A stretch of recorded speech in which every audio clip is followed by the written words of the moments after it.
All right, so working with sellers, there's my email, there's my phone number. If you have any questions or you want a copy of any of the stuff that I shared tonight, please feel free to reach back out to me. Hi, Tony. Hi. How are you?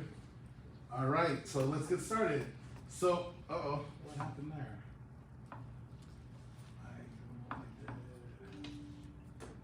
Give me 1 second, you guys. I think it all moved this way.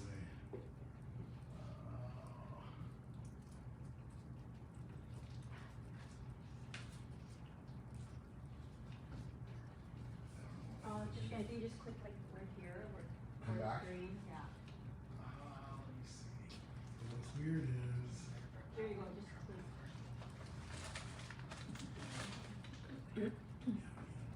Okay, that's not what you do, is that? Oh no, I don't know what happened. Please bear with us for a second here. Okay, let me see here. Okay, all right, there we are. All right, okay, so real quick, you guys. I wanted to share with you guys one of Bruce Mulhern's biggest things was that you do it, you ditch it, or you delegate it. So for a lot of the stuff that I'm going to share with you tonight, either do it yourself, and if you don't have the budget to delegate it, well, do it yourself. And some of the things you might want to ditch, and just make sure that you get out there and you get it done. So, all right. So, marketing the property, that's one thing that Paula asked me to touch base on in regards to working with sellers, so that was the most important thing. So the first thing that I'll ask you, or the first step in marketing a property, can anybody answer me what that is? Just take a wild guess, just please take a stab at it, don't be shy. Signs. Signs, okay, putting a for sale sign out there maybe? Facebook, yeah. Okay, anybody else? MLS. MLS, okay. Give me one more. Somebody else give me another try. So we had somebody say signs and put it on the MLS. Presentation. Do a presentation. So if you guys will just go back real quick in the boot camp, Saturday Victor did the listing presentation. So for our class, we're just pretending that we're doing the marketing portion of it, okay? So and selecting the offer with the seller. So I'll tell you, the first step in marketing the property is having a walkthrough consultation. So after you're done doing the listing agreement with the seller, then you'll say, hey, you know what? We have a couple minutes here. Do you guys mind if we go through the property and I tell you what things to take care of? I would ask that maybe you paint here, declutter this room here. Let's move these things around, and probably like leave a written sheet with them of things to do, right? Not usually will the house be ready, right? In some cases, we'd hope that it would be. But in some cases, it's not going to be ready yet for photography or it going to the market.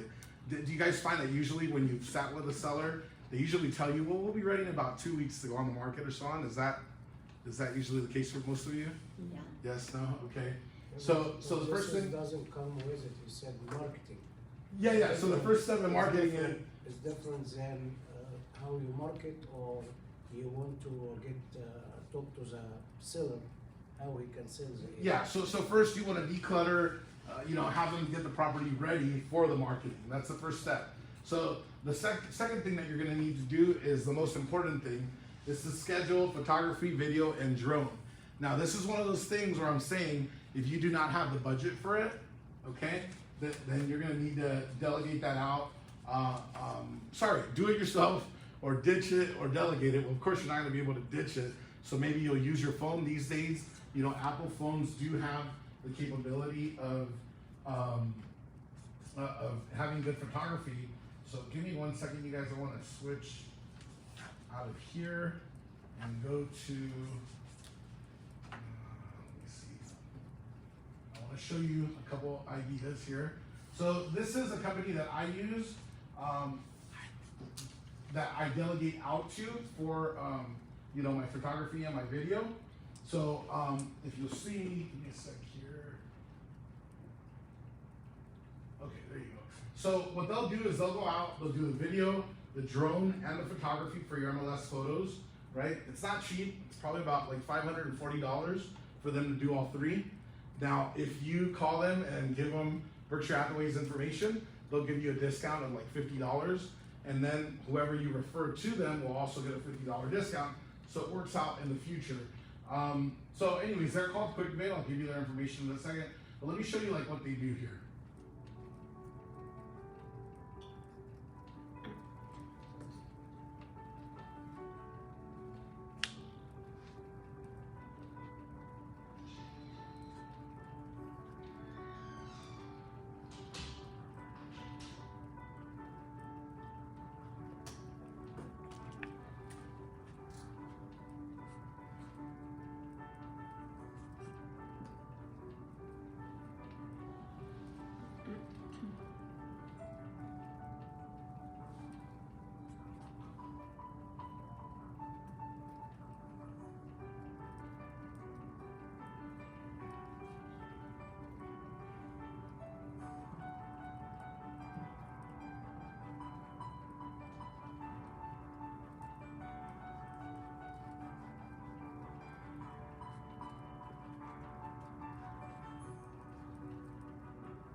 So, you know, you could probably get a video like this with your latest iPhone or Samsung phone.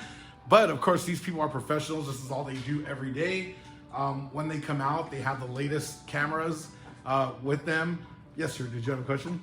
Yeah, I did. Is there any advantages in video over still pictures? So remember, for the MLS, you're going to need still pictures, which they're going to provide to you. But they also do video and drone as well. So like this video will go on your like social media. It'll go on YouTube, Instagram, Facebook, things like that. And then, you know, the still photography they'll provide to you to put on the MLS. And you also include this in the MLS as one of the little things where you click and go through. So that right there, you guys, costs about $540 to do. Like I said, if you call them, they'll give you a discount. I'm gonna give you their info.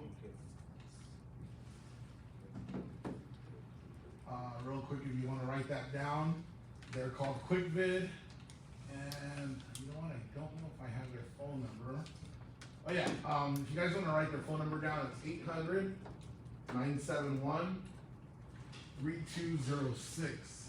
800-971-3206. And usually you can book them within 2-3 days of the day that you and your client set up. So, you know, after I tell my clients, hey, you know what, in about 2 weeks, I'm gonna come back with a photographer and a videographer and a drone guy, and we're gonna shoot the entire property. This is after you painted and you did everything.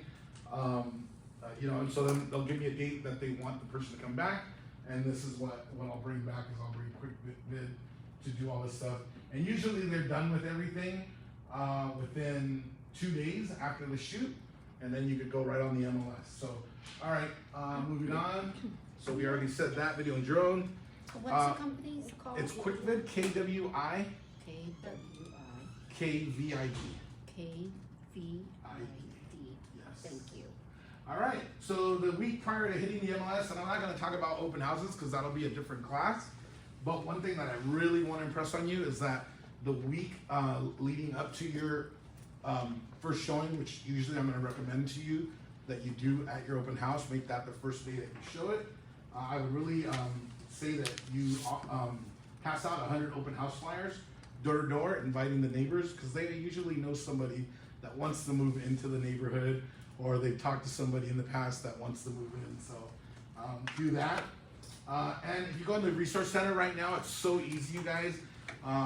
Usually once the property is active, it'll populate to BHHS. So probably the next day after you list the property, you'll be able to go in, and I kid you not, this will be created in about 2 to 3 minutes tops in your BHHS resource account.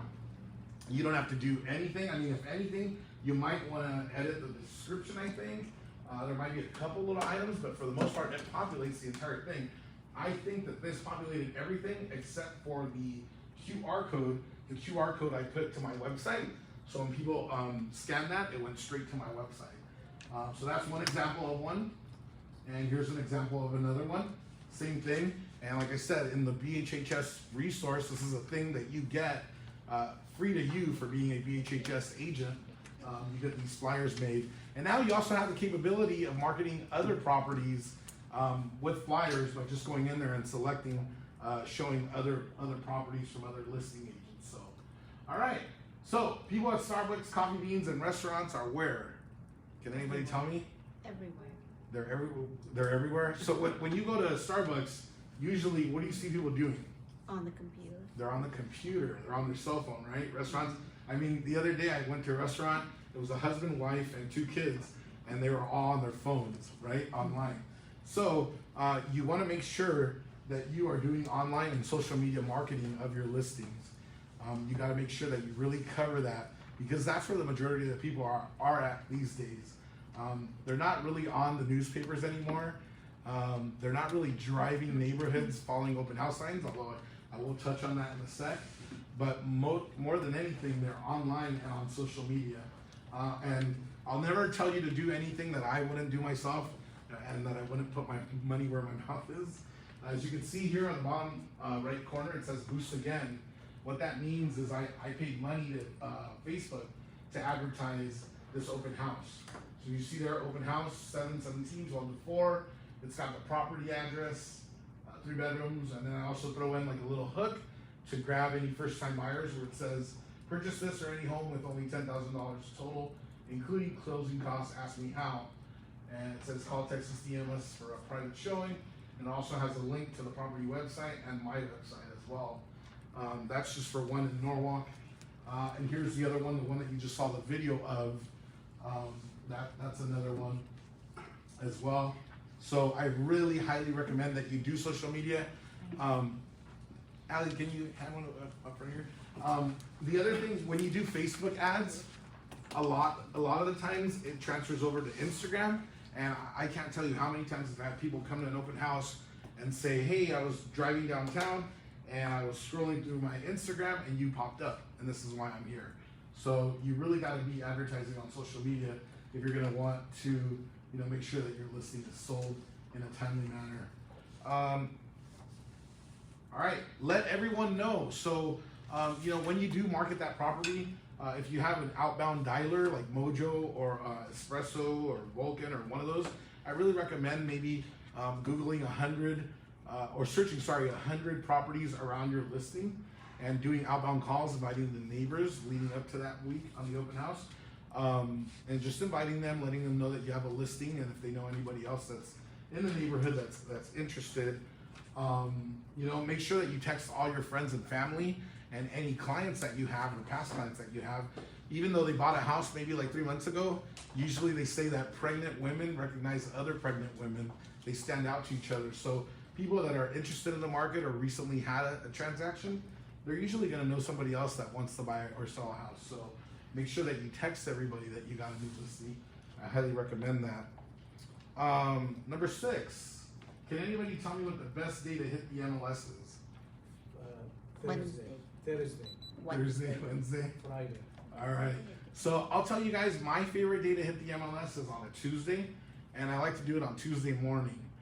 The reason why is usually most people that have a 9-to-5 job, as soon as they get home, as soon as they get to work, the first thing that they do is they actually look at property at work at their desk. They don't get to work right away. So if your listing is brand new, it's gonna pop up on them at the beginning of the morning. Mondays are usually busy, or you're kind of dragging or whatever on Monday. So I like doing it Tuesday. One thing that I do, let me hop out of the screen. Does anybody have any questions so far on any of this? Don't be shy, please.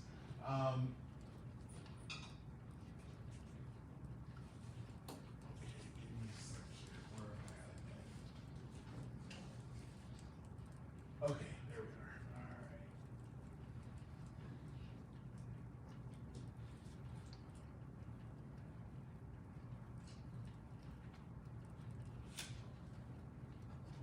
Give me a sec. I'm just gonna go to the MLS real quick. Let's see. Sorry, there it is. Okay. So if you'll see here, oh wow, that's terrible that it's doing that. Okay. Anyways, let's see if we can maybe see a little bit better. All right, anyways, well, the thing that I was doing, and would you guys say that COVID's gone completely, or do you think that COVID's still around? It's still around. It's still around, right? So you don't really have to use this excuse, but I used it all last year. So if you're, this is kind of, I'm sorry that it's kind of small. I don't know if you guys can see that. But in my showing instructions, I put there, agents, due to COVID, seller has asked that all showings occur at the open house on Saturday from 12 to 4. Please do not use showing time or request an appointment. Showings will be on a first come, first served basis on that day. And so we did that because we put the property on a Tuesday morning, and then they kept going. You know, we basically, when they would call and say, hey, can we show it? I said, no, you have to come to the open house on Saturday. The seller's kind of worried about COVID. And then when they would say, well, can we come Sunday to look at it? We said, well, you know what? We don't know how the seller feels about it, so you really just have to come Saturday. So Saturday at 12, can you guys imagine what happened? We had like 80 something people at the open house during COVID. And you know, it wasn't just on one house, it happened on multiple houses. If you'll see here, most houses that I'm gonna show you right now went under contract in under 9 days. So if you'll see that one there, 8 days, and 8 days, we listed it at $399, and we sold it for $12,000 over ask. Not too much, but still not bad for a condo in Corona. Then we sold a condo in Downey for $45,000 over asking, and if you'll see there, 4 days on the market. And again, same thing. Open house Saturday per sellers, all showings occur Saturday, 12 to 4. Go direct, no need to make an appointment. And here I'll show you a few more, not to take up too much time on this. But as you can see, here's another one, 500, and we sold it 33 grand over asking, and that was 8 days. Another thing that I want to say to you, you know, in the beginning, you guys, I didn't have the money to hire a company to take, you know, beautiful photography and do video and drone and all that. So I did do a lot of this stuff myself, but I really tried to like lighten the pictures and get better shots and whatnot.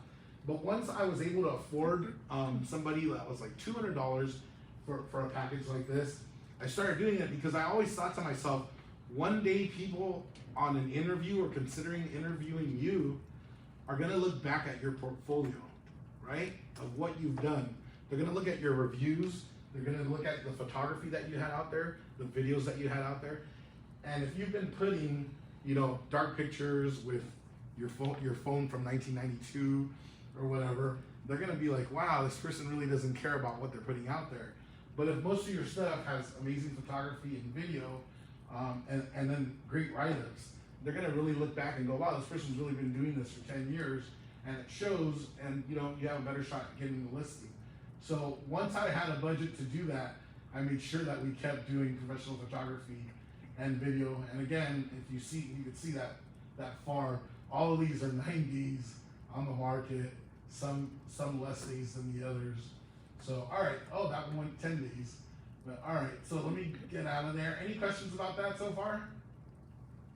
So Tuesday morning is the best day, in my opinion, to show a property. All right, let everyone know. The best day to hit the MLS is Tuesday morning. All right, the first showing should be on, you guys, can anybody guess what the first day of the showing should be on? Friday. Friday? Saturday. No. Saturday? What time? I would say Friday. 12 to 4. Yeah, 12 to 4, you guys. Saturday, 12 to 4, the open house. Push that from day one, Tuesday when you hit the market. It already says it in your thing. Somebody calls you. People are going to beg you. They're going to text you and say, please, can I just get in? I promise you, da-da-da-da-da. No. We want at 12 or like 20 minutes to 12, you want 10 cars in front of the driveway, and everybody's like scared that they're going to lose this house. So they're all going to overbid on each other. So, so that's it. I would definitely recommend that you do that Saturday from 12 to 4. All right, I'm gonna go into, I really cut through this really fast. I thought I was gonna take a lot longer, but all right, let's go on to the next part, you guys. Any questions so far on any of this? Is it okay? Is it bad? Is it good? What do you guys think? Good. It's good? All right, great. selecting the best offer. So, first question for you guys. The best offer is the one that, what would be the best offer? What do you think is the best offer? What would that be to you? Beyond the listing price? Okay, and above asking price? A little to no contingency. Little to no contingencies. Wow, you guys took my class like last year or something, right? Nat? The seller's best net. The seller's best net? Okay, alright. You guys are like on track. So the one that nets the most money in the least time with the least contingencies, I think is the best offer. If you guys didn't see that, I was a little bit late to post it, but Ali posted it the other day or maybe yesterday. You know, if you go to OCT, you could get a net sheet from there. Does everybody have an OCT account? Yes, for title profile from Christy Wright. If not, when we end, I will give you her contact info and you guys can reach out to her and create an account with her. But I definitely would get net sheets made for, you know, obviously when you go on your listing appointment, you're gonna provide that. That's in a different class, but at least you can watch the video on how I create the net sheet. And it's very simple, it's not complicated at all. I'll teach you guys a little cheat, little math real quick. So whenever anybody asks you, what would my closing costs be for selling my home as a seller? Usually it's 1.5% to 2%, okay? That's closing costs only plus the commission, right? You don't wanna say it as a full number because that might sound like they're charging 8% commission, 6 plus 2. But to calculate closing costs very easily, just off the top of your head, you could say 1.5% of the purchase price or 2% on the high end of the purchase price. You know, that's what your closing cost, Mr. Seller, is gonna be. But obviously you guys will watch that video and get an actual net sheet on that. And then of course, when you're gonna present an offer and select one, you'll be able to go in and select individual net sheets for those offers. So, okay. So number 2, present all offers even after you accept one. Did you guys know that? It's your fiduciary duty to continue to present offers even after you've accepted one and you're in escrow. So, you know, somebody might call you, it never fails. Hey, you know what? We want to offer $50,000 over ask. Well, you'll have to be a backup offer. Well, if they send in that backup offer, you still need to present it even though they're under contract. Now, what if your seller says, yeah, let's go for that? What would you say? You on contract. You're under contract. yeah, you know what, Mr. Seller? If you do cancel the other offer to take this higher offer, you might be in trouble. I would recommend that you talk to a certified California legal attorney, real estate attorney for that. So It could be a backup offer. Like yes, that. absolutely, a backup If that offer. fall down, you can use Yeah, I mean, believe me, there's been sellers, I've had sellers that said, hey, you know what, I want to actually take that offer. And I'll say, well, yeah, we can sue you if you do decide to cancel and do that. So, all right, one thing that I'll tell you guys is, you know, if you get like 20 offers or 10 offers, 5 offers, you don't, a lot of agents will say, wow, I'm going to present every single offer. Well, I would tell you that I don't do that. The reason for it is I'm not going to waste the seller's time presenting 20 individual offers. So what I do is I pick out the top 2 or 3 best offers, but I do still print the front sheet of the other 5 or 10 or whatever they are, and I will present from the lowest price offer till we get to the top 2 or 3. And I'll just say that, and you'll see. You know, you'll say, well, Mr. Seller, here's the first offer. We're asking $500, and they offered $450 all cash. And the seller will be like, next, right? So why are you going to go through and say all the terms of the contract? So I'll just skip that and usually go to the top two or 3. All right. I have a question. Yes. You say that if you have like 10 offers, Mhm. you're only going to present one? No. I present all of them, but I only fully review the top 2 or 3. Yeah, do you get an acknowledgement from the seller that you? Absolutely. presented all the Yes, offers? page 8. Yeah, absolutely. Or now it's probably page 10 or something. They extended it. Yeah, absolutely. Cause see, here's the thing. If you're asking $500 and you got a $400 all cash offer from some investor that never came to see it, right? You see that's the most beautiful thing about being a listing agent is you know exactly who the buyers are on every offer. You make notes, you make mental notes. You know who's really serious, you know who's not serious. You know the guy that wrote the offer 3 minutes before your deadline. So yeah, I'll just say, hey, Mr. Seller, this is from an investor that never came to the property, never came to the open house. As a matter of fact, they wrote the offer the first day on the market within an hour, and they're offering $400 all cash. And the seller will be like, I'm not interested. Do you get acknowledgement from the seller that you presented all the offers? Correct. Yes. Well, individually, right? Yeah. And here's the thing too. I mean, let's say I had 20 offers. I might not sit there and have 17 of them get initialed, right?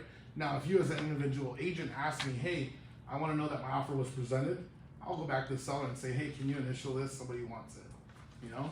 But not you know, we're not going to sit there and waste the whole time. I mean, as it is, you're probably going to spend 30 minutes to an hour presenting the top 2 or 3, you know? So you're not going to sit there and go through all the details of all the lowball offers. So you must have a net sheet on the top 2 or 3. You really want to make sure that you have that.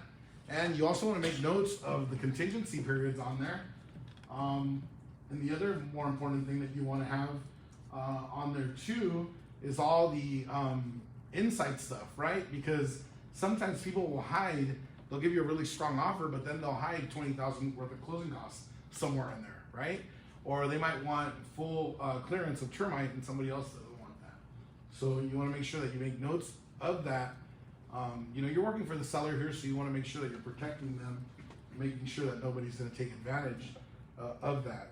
So, all right, can we take a little quick break? Does anybody mind? I know that it's kind of quick. And all right, just to recap real quick. So just going back with selecting the best offer, we said that the best offer is the one that's the most money in the least time with the least contingencies. And I'm going to talk about that in a little bit about contingency periods, okay? And then 2, present all offers even after you accept one, because it's your fiduciary duty to do so. Even if you get an offer the day you're funding, still present it. Why not? The other thing, I only fully review the top 2 or 3 of my clients. Remember, I said fully review. I do present them. I say, hey, Mr. and Mrs. Seller, here's an offer at $420, all cash, and you're asking $520. What do you think about that? Yeah, Benny, show me the money. Show me the big one. So, all right. And then you must have net sheets on the top 2 or 3 offers, so that way you can be able to really break it down. You know, because what if you have an offer at, let's say you're asking $500, you have one at $520, one at $530, one at $540, and let's say the $540 sounds really nice, but it's asking for $10,000 worth of termite, and your $530 is not asking for that $10,000.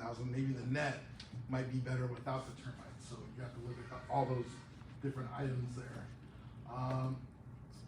Allow the sellers to make the decision. It is their home after all. And what I mean by this is when I have 2 or 3, I'll put them out and go, well, Mr. Seller, I just presented all the offers to you. Here's the nets.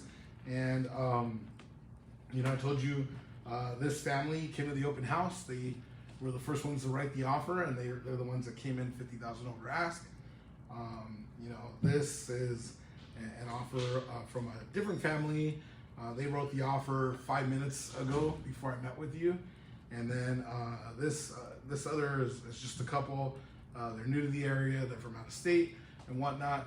But they seem really interested. They came at the end of the open house. You know, I do give details like that only because, you know, like when I'm out showing property, I tell my clients, you know, if it's the one, let me know, right? You need to let me know because there's a lot of other agents out there with other buyers, and we need to be the first offer out there. You know, if you really love it, let's make it happen. So I tell my clients that too. I'll say, you know, this offer came in very late in the game. You know, the agent kept calling me to find out where we were at with the numbers. So I'll give all that information, but at the end of the day, I'll say, so Mr. and Mrs. Seller, based on all this, which offer would you like to go with? And the reason why, I know this might sound bad to you, but the reason why is I don't want to be on the hook for having selected the offer for my client. So I'd rather they select it, and then if something goes south with it and we fall out of escrow, I won't say, well, you're the one that picked it, I won't do that, but I'll say, hey, you know what, the good thing is we have these other backup offers, and this way it's not like, well, Benny, you pushed us to this one, You know, one quick little insight, you guys. I've only double ended 2 transactions in 15 years of having my license.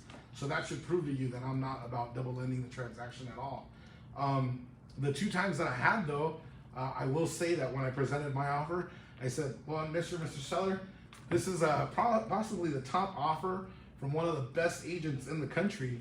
I know him personally. As a matter of fact, I have to live with him for the rest of my life. It's me. And you know what? I promise you that I will keep, you know, my fiduciary duty to you and to this buyer, and I will make sure that, you know, I do not, you know, blend the line between that, and that I represent both you and them equally, and so that nobody gets a better deal over anybody and nobody's getting taken advantage of. But I think this would be the greatest thing because I don't have to communicate with another agent on this transaction. I'll only have to communicate with myself and relay the message. So some agents will ask me, they'll say, Benny, how do you present an offer when it's your own offer? I just told you guys that's the way I do it. Then that, like I said, that opportunity does not happen often because I do not focus on that. But when the 2 times that it has happened, it was great and it was nice, and that's the way I presented that offer. So, all right, moving along. You didn't have anybody to argue with, right? No, exactly. And you know, you guys, just real quick. So, you know, this is working with sellers class, but it's also to help you guys grow as an agent. You know, there have been in the past where other agents will say to their coworker in the office, hey, you know what? I don't want my seller to know that I'm double ending it, or I don't want to get in trouble because I'm double ending it. So can you write it up for me? Well, you know, if another agent within Berkshire Hathaway HomeServices, a Mulhern group writes an offer, that's considered double agency or dual agency. So it doesn't matter. So just write it up yourself. Be open, be transparent, you know, explain that it is. Your clients don't have to cut your commission because you're double ending it. You already worked hard enough. If you're doing all these things, you're showing that you really have proved yourself to them. So number 6, when working together with the other agent, work together with the other agent to find solutions. You'd be surprised how many transactions I've been in where the other agent wants to point fingers. You know, oh, it's your fault that we're in this situation. Or, you know, this happened because your seller was present at the inspection. Or this, you know, whatever. So usually, you know, when I get a phone call, I go, oh, Benny, oh my gosh, I don't know what's going to happen now. Oh, we found $10,000 worth of termite work, and I don't know, this deal's going to fall apart. I say, hey, no problem. Send it over. Let me sit with my clients, and I'll get back to you. That's it. Please keep in mind, you know, for the rest of your career, that you are only a messenger. Okay, you have no way of convincing your client. I mean, you can help them make a decision and help advise them on things, but you're not gonna force them to do anything that they don't want to do. So, you know, if they don't want to pay $10,000 worth of repairs, they're not gonna do it. But if you advise them, hey, you know what, it's the only offer on the table right now. As you can see, rates are at 7% currently, and prices are reducing drastically every day. As a matter of fact, 2 listings in my office currently have $100,000 price reductions. I really advise you that you should consider paying this, and let's move forward and get you to Seattle, where the market is even hurt more than it is here, and it'll be a wash, and you'll make up your loss there on your purchase. So, you know, find solutions to any of the issues that come up. You know, it's funny, when I was a buyer's agent starting out, I'm still a buyer. I love representing buyers actually more than sellers. But when I was strictly a buyer's agent in the beginning of my career, I used to cry when the inspector would find something in the house, because I think, oh, this is it, it's over, the deal's done, right? Now it's a negotiating tool for me. So I'll give you an example. The other day, Redfin owned a property that they were reselling, and we found a drain pipe, a sewer line that was broken, but it was about maybe 600 yards out, still on the property, but almost at the property line. And the 2 estimates that we got, one was $13,000, one was $15,000. And I told my buyer, I said, you know what, chances of this backing up on you with the little growth that it has in the pipe are very slim. I said, but you could ask Redfin for $15,000 worth of closing costs, and they might give it to you in lieu of a repair credit. And so we did, and we actually ended up getting $13,500. So now when I find things like that, I think it's a negotiating tool. So just remember that when you're on the seller side, you know, you're there to maximize your client's net, but also you're there to get them to where they want to go and what their original why is. So, you know, in some cases you might have to say, hey, you know, you might need to give this person a credit so that we can get you to Seattle faster. Another thing with that, guys, I always prefer offering the buyer a credit in lieu of repairs. The reason why is not always will the buyer be satisfied with the quality of the work from the contractor, or what if it breaks down a couple weeks later, then you're gonna get the phone call and they're gonna want, you know, some kind of warranty or solution on it. So usually whenever we find anything like that, we just give a credit and call it a day. So, all right, caution, a hard lesson ahead. Oh wow, I love this site. All right, let's see, what is it about? Oh, no matter what, always follow the time periods. Oh my gosh. This reminds me of an agent out of Remax College Park, Carl Lukey. He loved me. He loved everything about me. The first day he met me, he thought I was the greatest agent on earth. And he accepted my client's offer. And my clients went to the house to the home inspection, and they took pictures with each other, and they exchanged phone numbers and email addresses. And my clients were gonna send them pictures of all the things they were gonna do to their house. And then the seller was gonna send my client pictures of their new house in Chicago. And then the lender found out that my client's foreclosure had not cleared their title yet, and it still needed 3 more months to be clear off their name. And so therefore they couldn't close on this deal. And Carl Lukey forgot one important thing. Can anybody guess what that was? Contingency removal. Contingency removal. So Carl Lukey's seller says, hey, you get that Benny Chavez and his client, and you get me that $10,000 deposit. Guess what? He didn't get it because we had our contingencies in place, even though we were already at day 22 or 23 of escrow. And I want to say back then, even the contingency period was much shorter than it is today. But anyways, yeah, so no matter how much you like the other guy or girl, stick to your time periods. If you'll flip the handout that you got, or maybe you got it as a 2-page, that is my timeline. And it does not follow the contract because as a buyer's agent, I always learned that I wanted to find out if there was gonna be something that would cancel my transaction early on in the game so I wouldn't get emotionally involved with the house, and my buyer as well. And so as a listing agent, I made sure that we did that too. So, you know, usually when we accept the contract, we open escrow, and you know what? Well, you guys have it in front of you, so please follow along on your sheet there. So I usually make sure that the buyer is going to bring the deposit the day of acceptance if it's early on. If not, the next business day. So that's what I usually want them to do. And if they don't put that in there, when I write a buyer's offer, I put deposit to be wired immediately upon acceptance. Well, on the flip side, if we don't have that, I'll send a counter asking for that the deposit be wired to escrow the following business day.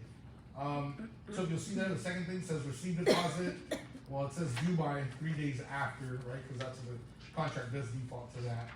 Sign escrow docs. If you'll notice your escrow instructions now in the contract, it says there that they are due signed back in 5 days.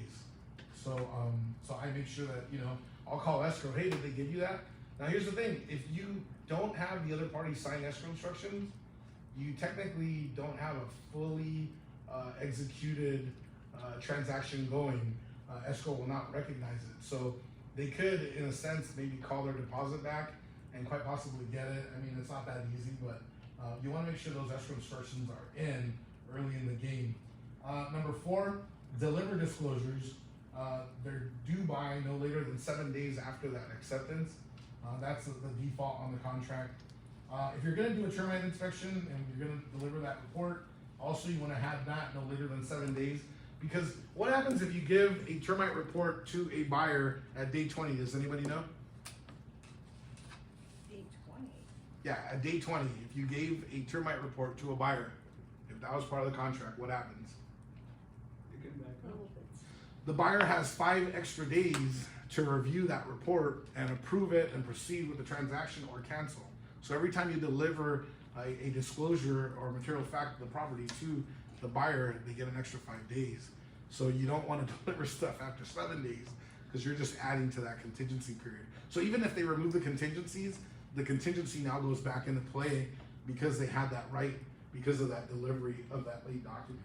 So something to keep in mind, that you make sure you get all your disclosures actually before you even go on the market, so that way you deliver them before the 7 days are up. Buyer's inspection, back in the bank-owned property days, the REOs, they only gave you 10 days or sometimes 7 days. It's more than ample time. From the day that you get your offer accepted, you can definitely have an inspector out that same weekend or that same week. So I usually set the counter back to a 10-day inspection. I know the contract defaults for 17 days, but 17 days is just way too long. You don't want your client out there off the market for 17 days and then you find out that they're gonna cancel. So you wanna do that as a default. The buyer's appraisal. Even if the bank's taking too long, or the AMC, the appraisal management company, is taking too long, 2 weeks is more than enough time to have an appraiser go out there and have it appraised. Make sure that you do ask that you be the listed contact, not the buyer's agent, for the appraisal, because that way you have control that it is getting done, it's getting done in a timely manner.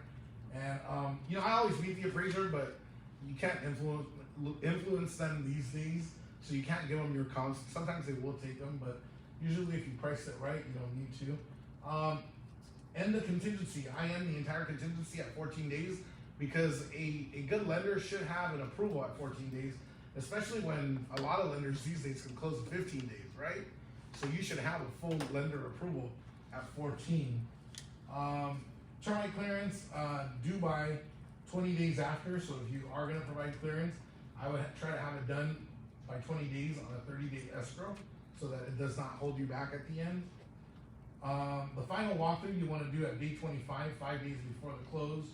Fund the loan on the 29th day, and then record on the 30th. Of course, we all know most escrows, right, do not close on time. Is that true or not? Mm-hmm. Yeah, I always tell my sellers, look, it's like being pregnant, right? We have a due date, but sometimes it goes a week or two. How do you know about being pregnant? I do not know about that, Mr. Dennis. You read about it? I just read about it in books when I'm sitting at the doctor. So please, you guys, just whatever you do, the biggest thing I could have you take away from today is really follow your time periods. You don't know how many times this comes across my desk as an issue, and you don't want to be caught that way, because guess what? Let's say your buyer didn't, the buyer on your listing did not remove the contingency, okay? And then you're at day 25, and your seller's all ready to, 5 more days, they're gonna get their money in their bank, and they're gonna go to Las Vegas and buy a house out there and all that street stuff, right? And then you tell them, I'm sorry, they're backing out, they're canceling. You go, oh, well, I want their 10,000. Well, we can't do that. Why not? Well, I forgot to remove the contingency. You risk losing that listing. You risk being fired, right? You didn't do your job, right? So it's pretty scary to be in that situation. So don't ever forget that. It's very important. So, all right. Oh, there's the tab. Oh man, I was having you guys follow on that. All right, moving on. Wow, I'm actually ending pretty early. I have here. a question. Or not? Yes. Who orders the termite report inspection and when? So, this is a very important thing. When it comes to like services like that, many years ago, I was trained that you have your seller call, but I would give them like a list of 3 of my favorites and have them do it. Only because you don't want to be held liable if something bad happens, and then the seller might ask you, oh, well, who ordered that? And you go, oh, I did. Oh, really? And so I usually just make sure that with anything like that, that I give them 3 and let them pick. And that's Yeah. after the listing agreement is signed? Correct. Okay. Yeah. So usually, like, if my seller says, yeah, you know what, I probably will do termite. I mean, that's gonna all depend when you do your presentation of offers, right? So you could say, hey, Mr. Seller, you know what, we have 15 offers. We don't have to bid for termite. We have so much activity on the property. We're gonna be able to get away with that, right? But let's say you only have one offer or two, and you have one that's really high, but they want termite. So, well, Mr. Seller, this one is a really great offer, but they're asking for termite. That's $4,000. It still nets you, $12,000 more. Would you like to do that? And if they say yeah, then I would start, giving them that list at that moment. Say, okay, well, if you want to do that, here's who I recommend. But you're not obligated to use any of them. Use, So come prepared. yeah, come prepared with that at your presentation if one of the offers is doing that. And make sure that before you present those offers that you review them yourself. Exactly. Because you don't want to be reviewing them for the first time when you're there. Yes. On average, how much are the termite reports? So termite report is $95 usually, $100. The most I've ever seen them is like $200, right? Some companies even offer them for free. You just have to, check. But of course, the ones that offer it for free, they're banking on you doing the work with them. So, I don't know if you'll see this a lot in your office. I do because I review the files. But whenever I see a termite company that gives us a clear report, meaning that they inspected the property and there was no termite, so they only charge the report fee, $95, I'll usually write their information down because I think that's pretty honest.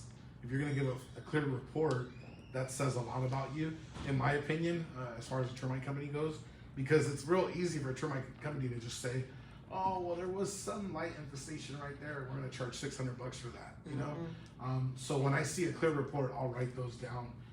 But yeah, and then, like I said, clearance, if it does have infestation, could be anywhere from, I've seen it from like 600 to as high as 5,000 and upwards of that. So it just depends.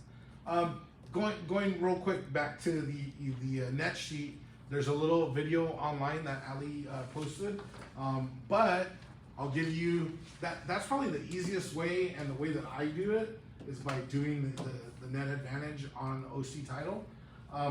But you can also walk into any of your Castlewood escrow offices, which you're probably going to be doing business with, and giving them the escrow when you open escrow. So they'll gladly create one for you, sometimes within a few minutes. Sometimes if they're really busy and it's end of month or something, it might take them a couple hours to get back to you. But usually they'll give you a net sheet, very, very quick. And, any Castlehead escrow office will do that for you. The other thing, if you don't have the Title Advantage account, please, if you want me to read out this number, can everybody see that? 714-496-3678. That's Christy Rye. And she's got a huge team, and she's actually just right here at the corporate office to the left of the main entrance.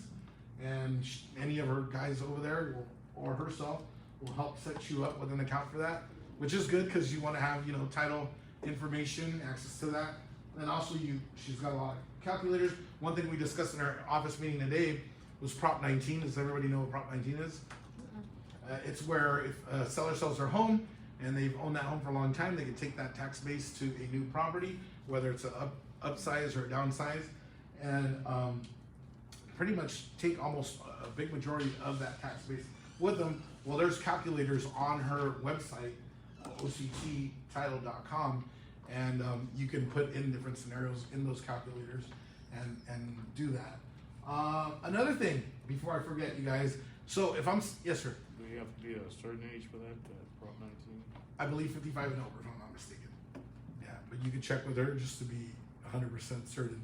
Another thing, which is very important. So, if I'm a single man and I sell my house, and I'm gonna net 300,000 when I walk away. What am I gonna be hit with? You Okay. exempt from All right. 250. So 250, and what is the rule of thumb for that? Oh, it's What do I have to do to qualify? Or what has to have happened, basically? Okay, what was the question again? All right, I'll tell you. So to be able to be exempt, in order to be exempt from capital gains tax when you sell property, right? As a single individual, you're exempt for up to $250,000, so long as you lived in the property 2 of the last 5 years. Oh. And they don't have to be consecutively. You could have lived there 5 years ago and lived there on the last year of that 5th year. And if you're a married couple, then you're exempt for $500,000. right? to the- So just something to think about, because I've had scenarios where, you know, I sat with a seller and I go, oh my gosh, they're actually gonna net 600,000, but they're single. Well, they're gonna have to pay capital gains on the difference of that. What about if they're going through divorce and they're selling the house at the same time? See, something like that. So what I do is I'll say, hey, you know, do you mind? I'm gonna give you my CPA's phone number. Please give him a call and talk to him about this, because I believe you might have to pay some capital gains taxes in this scenario, right? And that's the best thing. That way, a professional talks to them, and usually I've noticed that my CPA will tell them, well, you know, we have to do this and do that, and you're not going to pay as much as you thought you were, but you're still going to have to pay something. So, but that's really good, because, you know, somebody else might not know that information, and what if they interviewed with somebody else, and then you bring that up at your listing appointment? You know, that might be the thing that makes them lean with you. You're more of a well-rounded agent. So, any other questions? I can't believe, is that really the time? That is, I'm thinking, I'm like, wow, I'm like way too fast here. Okay, we're still gonna go with something else. Another thing real quick, I'm sorry, I forgot, Paula, you just reminded me. We're still not done, you guys. So another thing I wanted to mention, Stephanie Pagan, if you have her contact information or take a picture of, she's a home warranty rep. I've actually been doing business with her for about 14 years now. And she's great. One thing that her company offers is seller's coverage. I don't know what the cost of that is per day, but it's like $1 something. And basically, it's another thing to use in your listing presentation, that you could say, Mr. and Mrs. Seller, you know, after we sign the contract today, if any time between now and the close of escrow, your water heater goes out, or your microwave stops working, or any other thing blows out in your house that's not hugely major, home warranty will be able to cover some or most of the repair on that item, and so on. So just another thing to mention, that's a seller's coverage with Stephanie Pagan.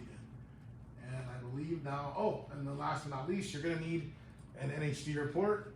So keep property ID in mind, because I believe that's still our number one NHD affiliate.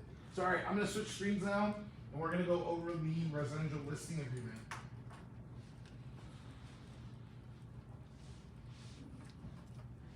Any questions? Please don't be shy.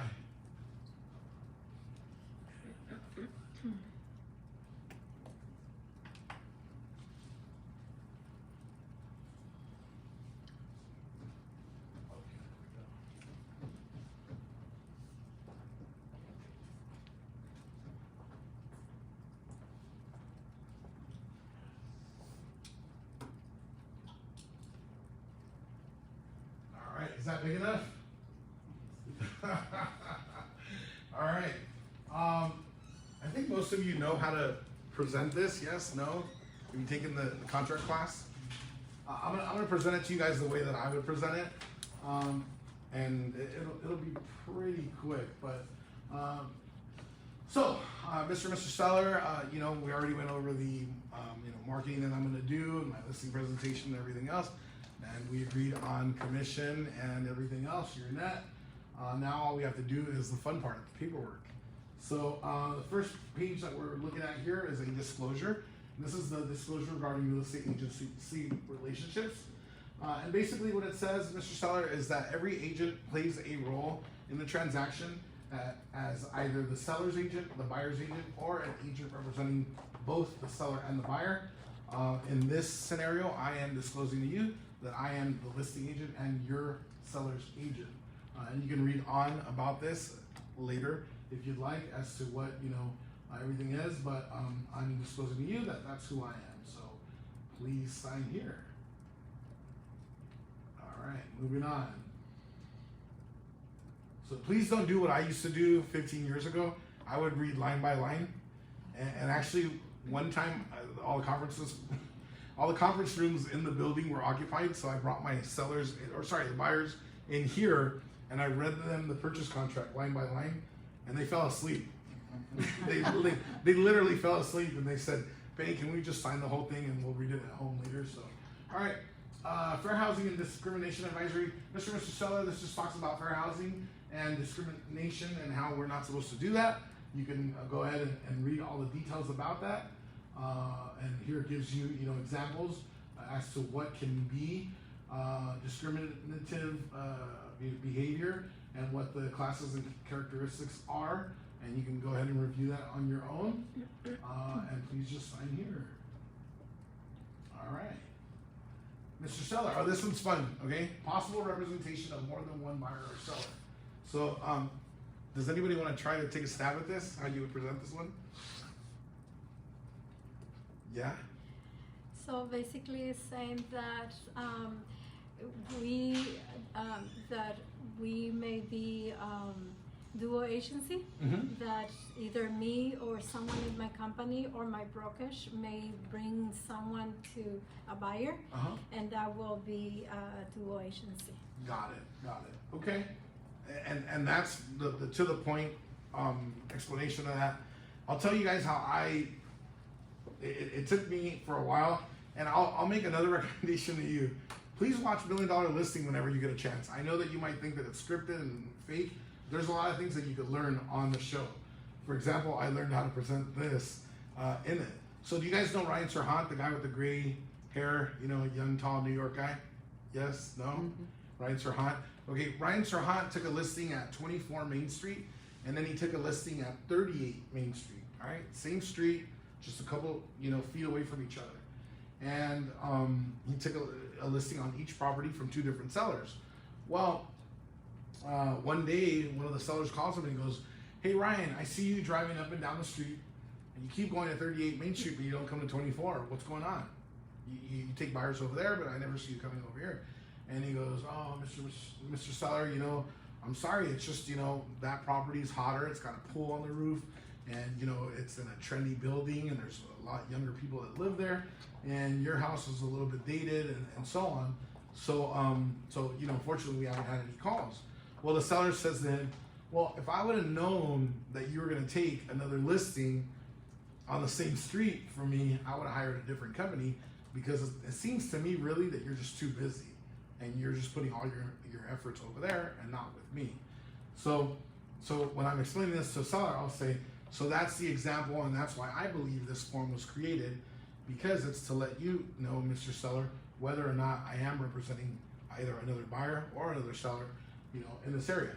Currently, Mr. Seller, I'm not working with another buyer or another seller in your local area, but that could possibly happen, and it is very likely. Another thing that is very likely to happen is maybe another agent from my company might be representing another seller or another buyer in this local area, and that would be considered dual agency. So this form was just created to let you know that that is likely to happen, but I'm disclosing to you at this moment, that's not the case. I'm not in talks with your neighbor to list their house or with the neighbor up the street. But if it does happen, I will let you know. So, all right, sign here, yes. Isn't that also that I am representing the buyer and the seller at the same time? Well, you don't know that yet. Do you mean on that specific property or? On the listing. Yeah, because you don't know that. You're signing this at the listing agreement. Right, but, okay.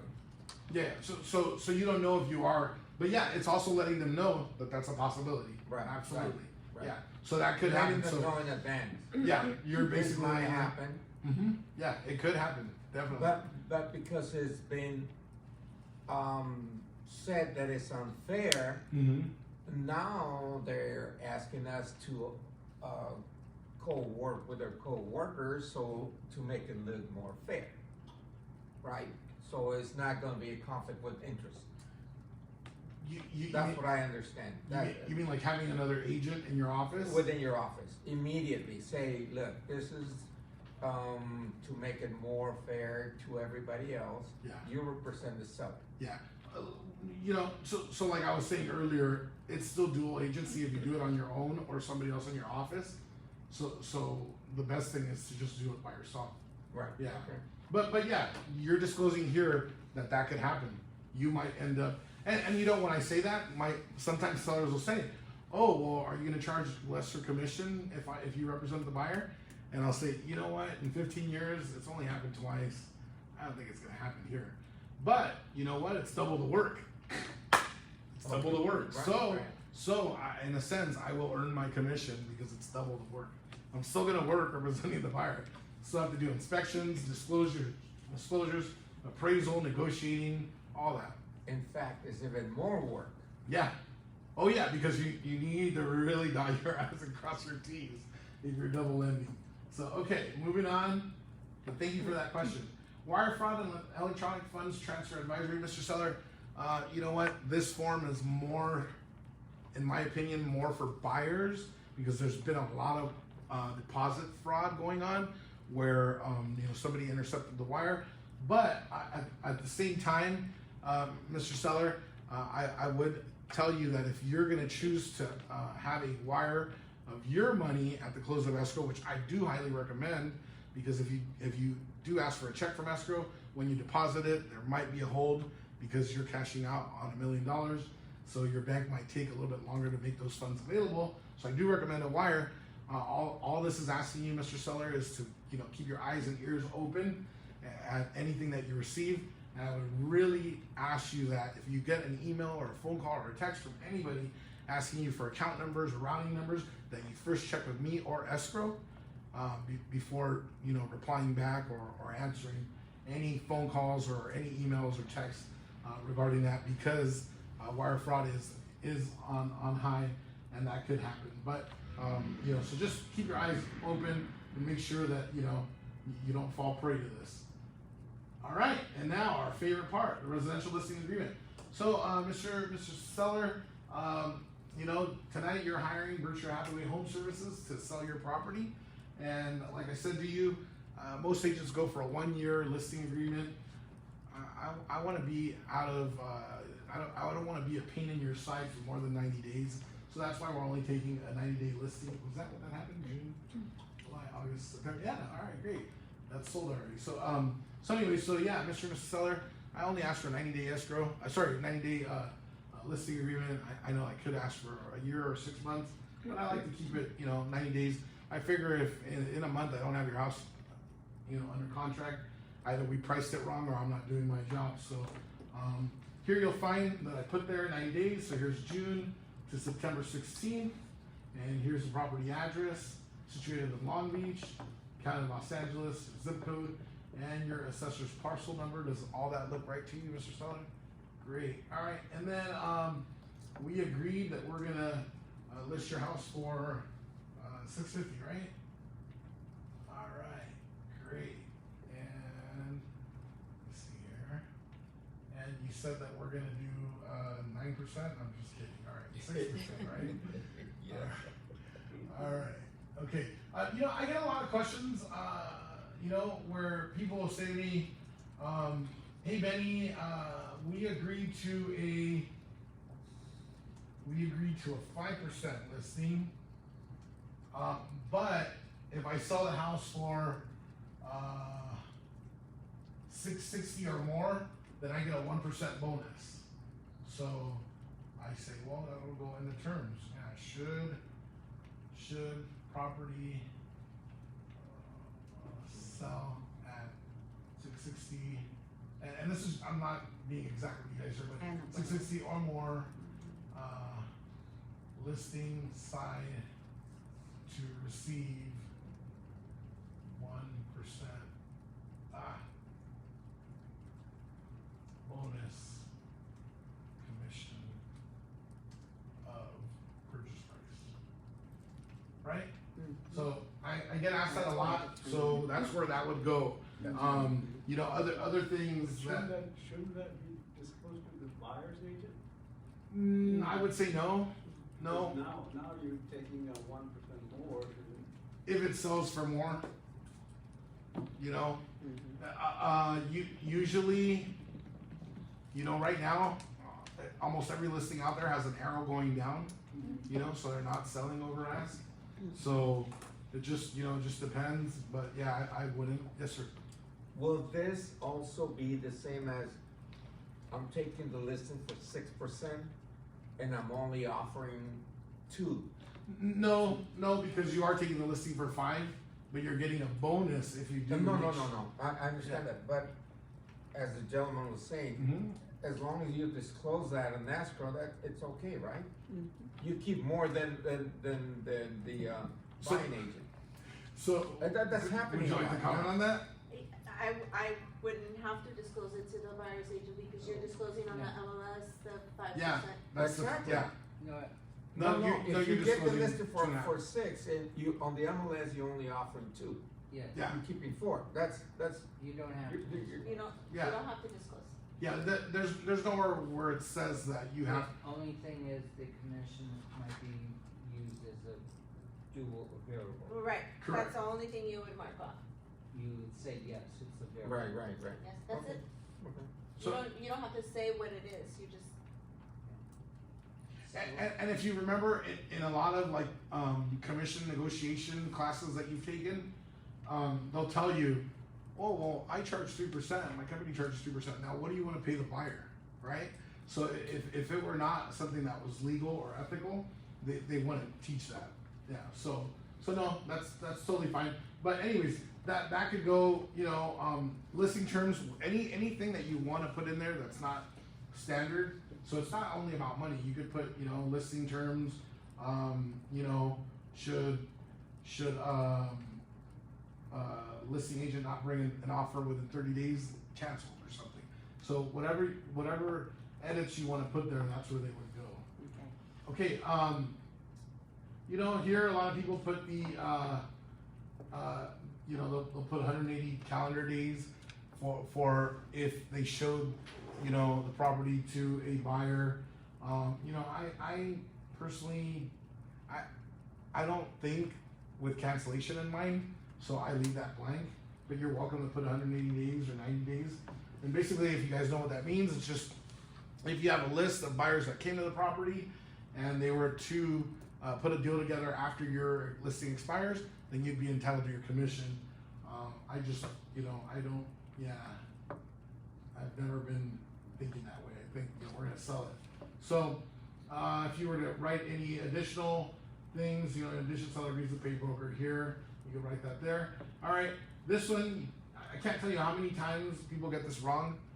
It's incredible, but I've seen it where people will write, so we have a 5% listing. I've seen it where people will write like 5% there.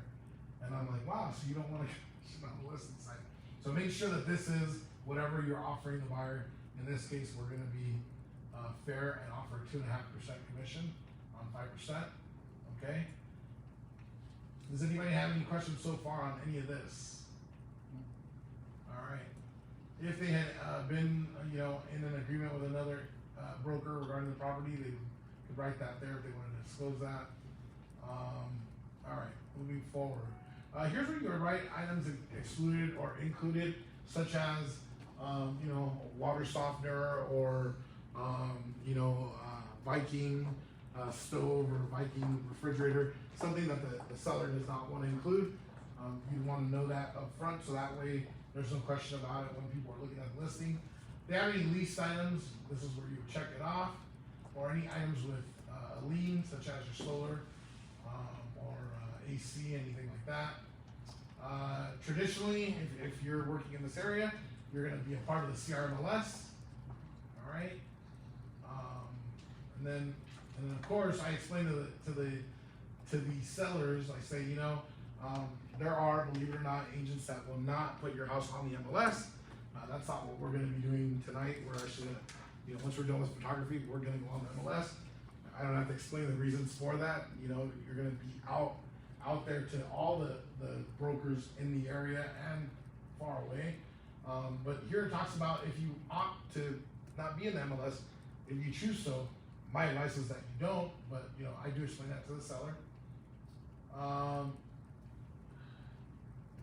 Keep on going. Coming soon. Does everybody know about coming soon? So even though you're not going to put the house on the market, for, let's say 2 weeks, you want to make sure that you do have it on coming soon if you are going to be advertising that property. So if you have a for sale sign on it, or you're passing out flyers in the neighborhood, make sure that you do that. Otherwise, you'll be in violation of the MLS, and you could be fined. You might get a warning the first time, but after that, I think fines start at like $1,500. So your seller can, can say that they do not authorize you to utilize that status. So if so, they can choose to instruct you here, after you fill out a sell, to start marketing the property at a later date, right? So that's where you would fill that out if you're gonna do that. So, okay, there could be an opportunity where the seller wants you not to market the property to the public, but of course that doesn't happen, or, I mean, it's not common. I do explain to the seller that your MLS data will be on the internet. So, you know, if there's stuff that you don't want to be shown, you know, at your property on the internet, so if you have pictures of your children or, you know, things that you know, maybe they have a gun collection or something like that, or a big safe or something, I tell them that that's going to be out there. The other thing I tell them too is I'll say, you know, don't you know, embellish anything, because everything is going to be out there. So don't tell your coworkers that you sold your house for $1 million or for less, right? Because they're going to be able to find that out. So all that stuff's out there. Here, Mr. Seller just talks about broker and seller's duties, right? It does talk about offer letters. Did you guys know the change in offer letters lately? So they're saying that you can't send offer letters because they could convince your seller to go in that direction. Dennis, cover your ears. You know, I will encourage you guys just real quick on the buyer side that if you're writing offers, I would still send offer letters over. Believe me, they've won me so many offers in the past. They still differentiate me. The only way you'd be in trouble for doing something like that is if, you know, the seller called and reported you and said, hey, this bastard sent over an offer with an offer letter. I can't believe him. You know, his family's cute, you know, or something, which is not likely to happen. They're not going to do that. Now, I'll tell you, an offer letter is great, but, you know, if somebody offers $20,000 more than your offer and they have no offer letter, chances are that someone's going to go with that. Okay, here it tells you guys, investigations report, seller agrees within 5 days of the beginning of the date of this agreement to order and, when required by the service provider, pay for an NHD and the following. So, you know, if you were already going to encourage them to do a termite, this is where you'd select that and make sure that they, you know, initial that bottom of the page as well, which they have to for the whole thing. Again, here it goes back to talking about agency relationships, even though that's the first thing you talked about. So I just tell Mr. and Mrs. Seller, here it talks again about that, and that disclosure is a form. And wow, how funny, it reminds you again that there's a possibility that there'll be a dual agency with the buyer. But I think more so in this scenario, it's talking about dual agency created because your same brokerage is representing that buyer. All right, and then it does talk about the thing with the ranch or hunt. Broker may have or obtain listings on other properties that potential buyers may consider make offers on or purchase through the broker, right? Same or similar to the seller's property. So that's why that form exists. All right. Security, insurance, showings, audio, and video. Mr. and Mr. Seller, if you're gonna have audio and video recording devices out there, we need to disclose that to the buyers coming in. So you need to have little, you know, notices put out that there is audio and video recording going on. It's not illegal, but you have to put that out there if you do plan on doing that. As far as security, I bring my associate with me for the open house, so we will be here to keep an eye on your stuff, but we don't carry insurance for your valuables. So please make sure that you put away all your jewelry and anything that you would be afraid of losing during any of the showings or the open houses. Going to photographs and internet advertising. In order to effectively market the property, it is often necessary to provide photographs, virtual tours, and other media. So, you know, we're just letting you know again that those pictures are going to be out there. If you don't want little Timmy's face out on the MLS, make sure you take that picture down. Key safe lockbox. In our scenario, Mr. Seller, we're not going to put a lockbox because we're only going to show the house like Saturday from 12 to 4 and never show it again because we're going to generate so many buyers that there won't be any need for that. So we're opting out on that. Other than that, I'd like to mention to you that in any action, proceeding, or arbitration between the seller and the broker to enforce the compensation provisions of this agreement, the prevailing seller or broker shall be entitled to reasonable attorney's fees and costs. Ask me when's the last time I went to court on a listing. All right. So, Mr. Seller, that's not the goal. That's not it. We're not trying to keep anybody's deposit or sue anybody. I believe that, you know, talking it out, we can work things out and figure out a solution and make this all right. But it's there for a reason because it has happened. So that's my track record. You know, who knows? You might be my first client that we end up going to court with. All right, management approval. So it just lets you know here that, you know, the management is at the end of the day the owner of the listing, so they have to approve everything and agree to everything. I know I'm signing stuff for you here today as the agent, but my manager and my broker have a right to either accept that listing or deny it. In case of a dispute resolution, we recommend that you do mediation arbitration, but on the offer from that buyer, they might elect to not do mediation or arbitration, but most of the time they do. Just letting you know, Mr. Seller, we do advocate for mediation and arbitration, but not every buyer or buyer's agent will choose to do that. So it'll be on a case by case on that offer. All right, and moving forward, all prior discussions, negotiations, and agreements between the parties concerning the subject matter of this agreement are superseded by this agreement, which constitutes an entire contract, and a complete and exclusive expression of their agreement may not be contradicted by evidence of any prior agreement. Anyways, Mr. Seller, what they're trying to say here is that, you know what, for any document to be valid, it has to have everybody's signatures on it. So if it's missing my signature, then it's not completed. So, you know, when we do a counteroffer, same thing. It's like all parties are gonna have to get all their signatures on there. All right, and we are not in a representative capacity situation, but if we were, does anybody know what that means? Representative capacity? No? Oh. You know. I don't want her to answer though. Anybody else? All right. So usually representative capacity would be, you know, if it's somebody that is not the actual seller, so maybe like more like in a trust, right?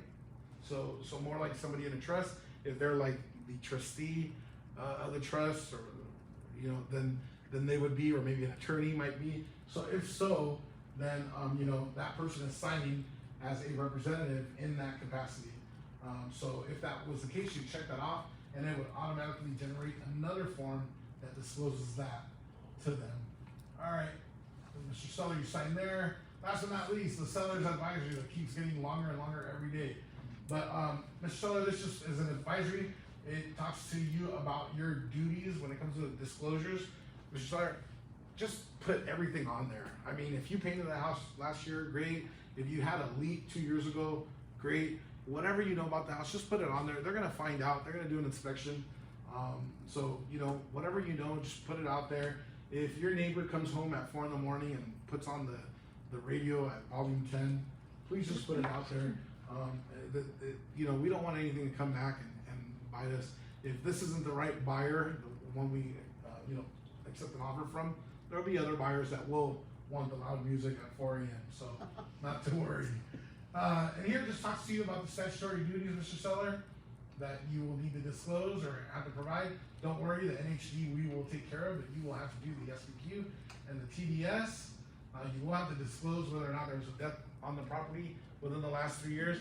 You know what, when I've had buyers that we disclosed to them there was a death on the property, it goes both ways, but I've noticed that like 98% of the buyers don't care. You know, as a matter of fact, they even have fun. They go, boom, right? So anyway, you know, but if you did have a death, please disclose that. If you know of any condominiums being built nearby, please let us know. And it could be a Halloween special. And it could be a Halloween special, yes. Here it just talks about withholding of taxes. So if this is not your primary residence, escrow will withhold. I would advise you that you do talk to your CPA prior to the close of escrow, so that they can advise you how to fill out the form properly, because you don't want escrow to withhold the entire amount if it's not necessary. You will have to disclose about lead-based paint, any repair of it, right? And things to consider about marketing, you know, pre-sale inspections and so on. I noticed for your property we don't have it. And any post-sale protections, safety precautions and so on, sign there. And then the California Consumer Privacy Act and Disclosure and Notice. If you go to our BHHSCAprops.com website, and you scroll all the way to the bottom, it will tell you, Mr. and Mrs. Seller, that we, Berkshire Hathaway HomeServices, the Bullhorn Group, does not sell your information to any third party, and that's disclosed on our website. This is just letting you know that there are people that, or other companies that do that, and so on. And I believe that is it. Does anybody have any questions? So don't ever explain this thing line by line, either the purchase agreement or the listing agreement. I don't know if Ruby's gonna tell you otherwise, but I don't, because it's just too long. But you do, I'll tell you, Jeff Kahn, he's an attorney, he would tell you that you do want to document that you did go over the contract, both the listing agreement and the purchase agreement with that client. So if you're sending this document for digital signature and you're not sitting with the client, I would send a text or an email saying, hey, Mr. Seller, I just sent you the listing agreement. Please let me know what's a good time to call you so we could go over it, right? So now you documented that you did present it, you did go over it. Doesn't mean you went over it line by line, but you have it documented that you did, that you didn't just send it and they just click through it and then send it back, right? I go the extra step, and if we can't get together, we go Zoom. Zoom, okay. And just quick 15 minutes, you put it on the screen and they can actually review as you're going through it. Yeah. And it's probably even better than sitting in front of them. Yeah, yeah. And I'll tell you guys, most of my clients, it's, yeah, they'll click through this in 3 minutes. You know, they're just like, you know, and you're like, oh my gosh, okay. So it just depends case by case, but yes. I always send email to them, like I email the contract and I tell them, please read it before you sign. Yes. If you have any questions, you know, Call me. Yeah. So Uh, I did that to give them a chance to open up on the. Yeah, and On you know, almost everything. and you'd be surprised. I just sold a duplex in Long Beach, and he was an electrical engineer for Metro, so he works in the tunnels and all that, and it's probably pretty stressful and whatnot. And this guy read every line of everything. I mean, even the possible representation of more than one seller or buyer, he read that line by line, and then he would call, hey, so what does this mean? You're like, wow, that's incredible. So it's just case by case, different people will want to go over a lot of the details and not. But yeah, for the most part, I think most people zoom by most of the stuff. And I tell them too, I'll say, yes, the entire contract is important because it's legal stuff. But most of the stuff that's already solid there is legal mumbo jumbo, and all the editable stuff, right, that I type in, those are like, the terms and stuff like that. That's where I would really focus, Mr. Seller. But the entire contract is very important. But like I said, it's a lot of legal mumbo jumbo. But you do want to make sure that stuff like this here, that's, you really pay a lot of attention to that stuff. Because that's the more, stuff where we can, edit and manipulate, and, it could be something bad, so. Any other questions? Yes? Do you have the experience like you are limited to do the dual agents? In what kind of case or situations that you had the experience in not able to do the dual agents? I was never looking for it. My mindset was always to sell a home as fast as possible for the most money with the least hassle for my client. So I when people walk in, I would never say, oh, you have a better shot at getting it if you go through me. I just wouldn't. There was nothing that I ever did that would push that. So that's why it never happened. The first time I double-ended a deal,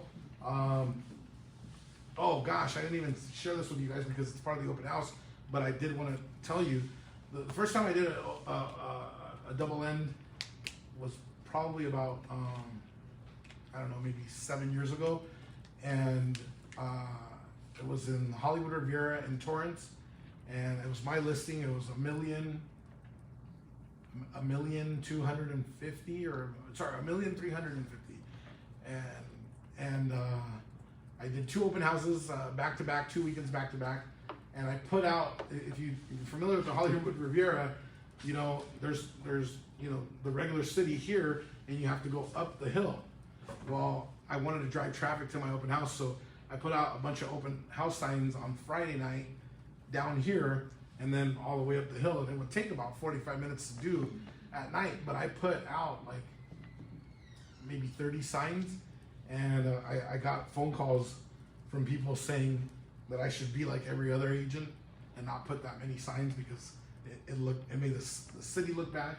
And then, you know, actually a couple voicemails like that. But on the second open house, a guy walked in and he goes, hey, I don't have an agent, will you represent me? And check this out, even though the price was, can't remember, it was $1,350,000 or $1,300,000, we ended up selling it for $1,400,000, right? And even then, at the end, he told me, he goes, I told him, hey, you know, the highest offer now is this much. And he goes, well, I don't have an agent, you're my agent, you make the difference. And I told him, how am I gonna look if we walk into court, right? And they say, oh, well, you made up the difference with your commission, that's why he got the house, and now it's a headache. So I said, no, that has nothing to do with me, and that would be unethical. So I said, you either match the highest offer, or beat it, sorry. And I said, or you don't get it. And, you know, it took a couple hours, and finally he did it. And you know, it was my first double end, and I think the heavens opened up for me. I think my check was like $75,000. Oh, wow. Yeah, and not only that the first open house, a couple came in 5 minutes early, and they gave me a listing a month later for $600,000. So that weekend alone was worth all that money. But yeah, I never focus on double ending the deal. It's never been my goal. Yeah, my goal is just you know, sell as fast as possible, and you know, with the least hassle, and get top dollar for the seller, and that's it. Yeah. So yeah, but I mean, if you wanted to double end transactions, you could. I'm sure you could manipulate it to where you can. Yeah. But then you're not looking out. It's not that one. It's the thing is, if you own your own property and you represent yourself, Yeah. and then I guess the company rule says you cannot do a dual agency when you represent. Yeah. If I think I heard the question right, it's not recommended to represent the buyer, Mhm. you're also the seller. When you're also the seller, yeah. That's a part of being a dual agent. Obviously, you could be the listing agent, represent yourself. But on the risk management side, representing the buyer and also being the seller on the same property is a little bit. If you've been Talk to your licensed, manager, talk to myself, talk to Bill Jackson. if you've been licensed for like the last 10 years, you might remember this name, Polly Watts, and people would throw themselves at her doorstep and say, please take my offer, and she would tell you, no, call any real estate agent you'd like, I will not represent them. And she was the investor buyer of the property and the listing agent, but she would not represent the buyer at all. You know, she would tell you, just call any agent, make your best offer, and yeah. So I think in that scenario, you know, yeah, that would be, you know, any little thing that you mess up on, it would be construed as you were doing it to benefit yourself and not the other party. So, yeah. Any other questions? You guys have all my contact information. My social media handle is LA Home Guy. If you'd like to see my stuff on Instagram or Facebook or Twitter, go on there. You can see how I market properties on there as well. But yeah, I think the biggest thing, you guys, with working the seller is just, you know, the same thing you would with working with a buyer. You know, not always do we deliver 100% on what they want, but I think if you deliver 75% of what they wanted, I think you're doing pretty good. So, thank you all for coming. Have a good night. Thank you. Thank you.